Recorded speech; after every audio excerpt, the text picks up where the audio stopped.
How did you go from a UT student, just like going to class, to being like, hey, I'm hanging out with Chance and Kendrick, like brand names, like worldwide names? Remember, the first time we booked Kendrick, there were like 90 people there at Red 7. You know, the quick version is I came here from boarding school. I got a job selling advertising in the Daily Texan, which is a student newspaper. What I learned was that all of these businesses wanted to find the most compelling way to access college students in a way that felt authentic. This guy came up to me, he's like, hey, you know, I make music, blah, blah, blah. His story was powerful and he was really passionate about it. And, you know, I was selling cable and internet door to door. So I kind of learned about the door to door model. So I went around to different social organizations. It was like, hey, there's this guy named Kevin Jack. He's a UT student. He's a rapper. We should support him. And so went out and got kind of different representatives and I was handing out flyers or whatever. And we sold, I remember it was like 200 tickets. And he had mentioned like, there's this freshman kid that helped me promote it. That led to an event, which was Shwazy was the headliner. Tyga was the opener. And at the time, Schoolboy Q was Tyga's hype man. Yes. Wow. Fucking crazy. You promoted that show? Well, but we got hired by someone else to promote that show. And then from that time, we were just like, yo, we should do our own show.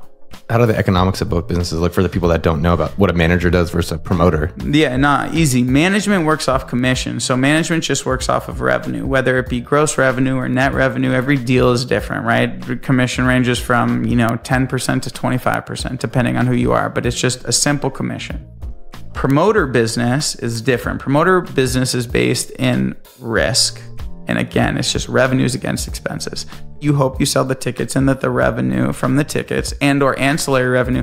So on festivals, revenues can look like base ticket sales, then there's sponsorship, then there's food and beverages, then there's merchandising. There are all these different deals. And then in venues, sometimes you go and get percentages, sometimes you don't, and kickbacks or what have you, kind of like incentives. And then you hope that your revenue is more than your expenses.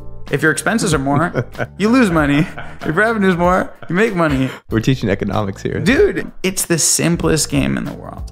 If you came to me and you were like, I love rap music and I have $2 million and I want to throw a festival, I'd say, give me the money up front, but fine, let's do it.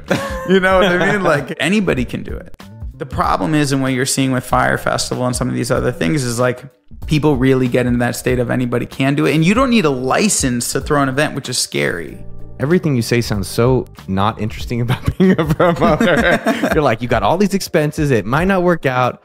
This manager gig, like, why the hell would anyone be a promoter? Is there just like crazy more upside? Yeah, there's huge upside. First of all, the promoter side is much larger from a revenue standpoint. I think that's just like true for business. What I've been noticing, like I think about Uber. If you create these businesses that no one ever does before, the behavior is totally different. Your upside is insane, but your downside of risk and more likely to fail is high.